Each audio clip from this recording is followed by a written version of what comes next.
60.000 pessoas morreram aqui. Tragédia que inspirou o livro Holocausto Brasileiro, da jornalista mineira Daniela Arbex. As fotos de Luiz Alfredo, na época repórter fotográfico da revista O Cruzeiro, mostram claramente que alguma coisa muito grave se passou por aqui.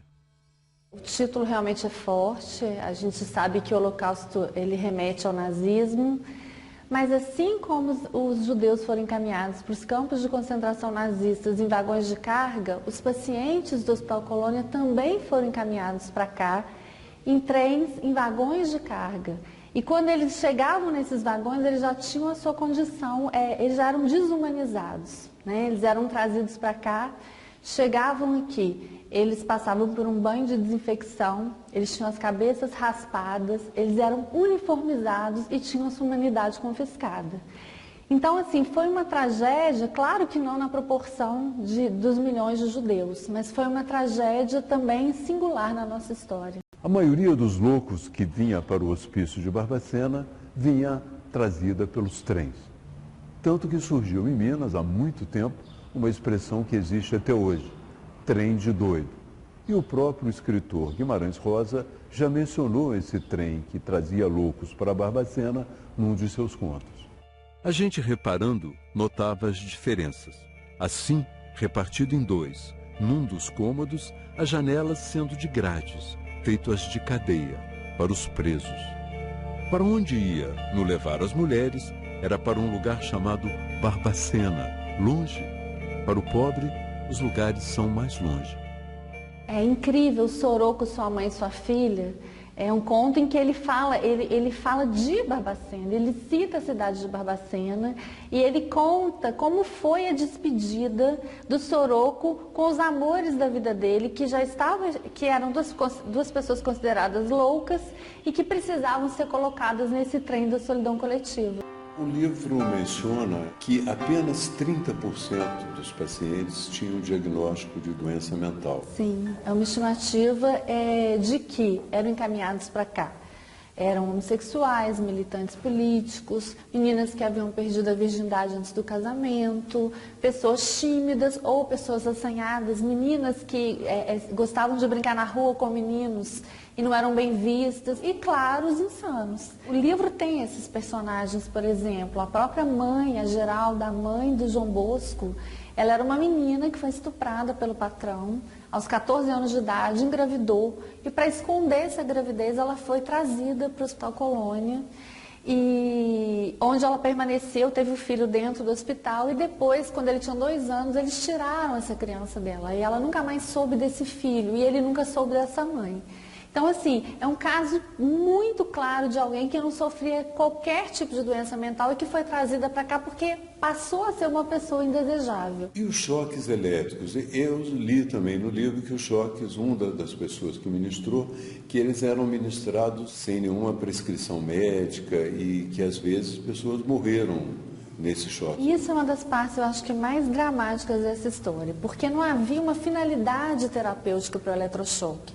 Hoje, ainda se prescreve eletrochoque para determinados tipos de doença, mas o Conselho Federal de Medicina ele é claro quando ele diz que é preciso ter anestesia, que é preciso que a pessoa tome alguns remédios para minimizar os impactos do eletrochoque. E lá, naquele momento, não. O eletrochoque ele foi usado como forma de contenção, como forma de intimidação. E é muito impressionante, e eu acho que aí caracteriza claramente a tortura, porque essas pessoas recebiam eletrochoque a seco. A imprensa entrou muitas vezes no hospital fazendo reportagem.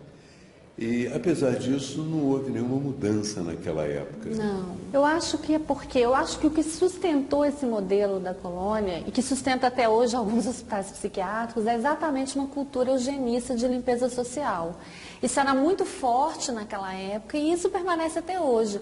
É como se a gente considerasse que existem vidas que valem menos. Como se essas pessoas não fossem sequer importantes. Então, para a escória, a gente segrega, a escória a gente isola, exatamente isso. Parece que havia não só em Minas como no Brasil, como mesmo no mundo, uma certa visão de manicômio na qual ainda prevalecia uma certa tolerância com a violência. Se a gente pensar, em 2004 foi feita uma caravana no país, que envolveu o OAB, Conselho Federal de Psicologia, e encontrou em 16 estados brasileiros situações de violação de direitos em vários hospitais. Isso em 2004. Se a gente pensar que em 2013, neste ano, a gente ainda tem hospitais psiquiátricos sendo fechados, porque funcionam como mini-colônias, a gente vai ver que o Holocausto não acabou. Quem documentou o funcionamento do manicômio de Barbacena foi o cineasta mineiro Elvésio Ratum. No filme, ele revela que o manicômio foi construído com cristais tchecos e outros itens importados. Destinava-se a fazer história.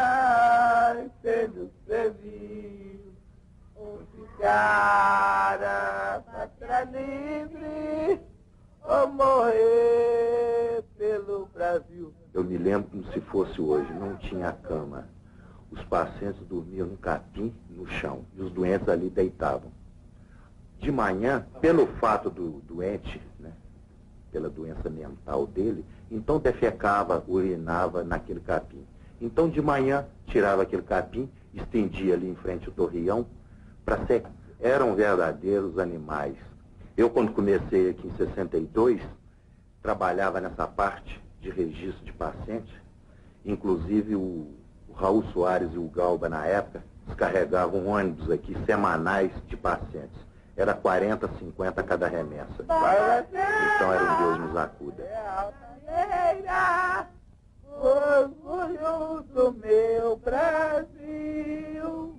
Lá era casa velha, tudo era choque, era cela, mas graças a Deus que eu nunca fiquei na cela, nunca tomei choque, graças a Deus, eu falo a verdade. Quem fala a verdade não merece castigo.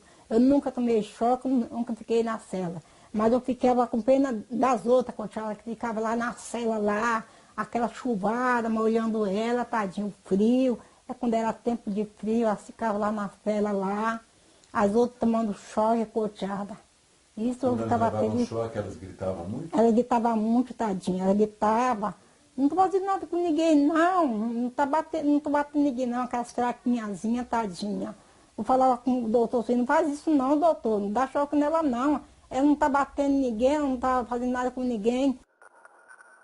Um outro sobrevivente é Adelino, que se casou no manicômio com Newton e conseguiu, com a mulher, montar uma casa em Barbacena.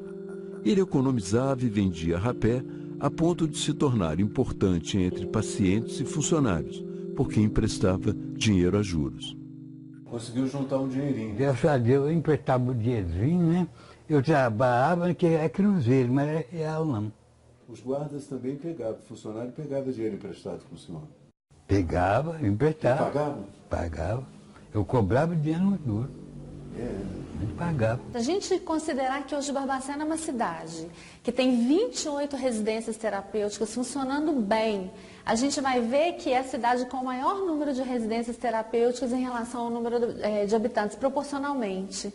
E que é um modelo que ainda, às vezes, engatinha em algumas cidades brasileiras e Barbacena está tentando correr atrás, através da implantação de serviços que funcionam bem, né, que procuram integrar essas pessoas com a comunidade. O trem de doido não existe mais em Minas, exceto com outro sentido na linguagem popular. Nem todas as promessas da reformulação do modelo de atenção à saúde mental foram cumpridas, mas o próprio Hospital de Barbacena está mudado. Antes mesmo da reforma, pessoas como a doutora Nise da Silveira romperam com o choque elétrico e estimularam a terapia pela arte. A pintura substituía a lobotomia no tratamento dos pacientes.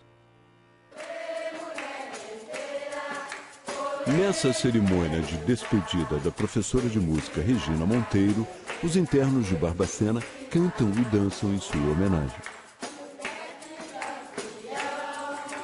O sofrimento ainda existe, mas o Brasil deu alguns passos ao transformar em peças de museu os instrumentos de tortura do passado.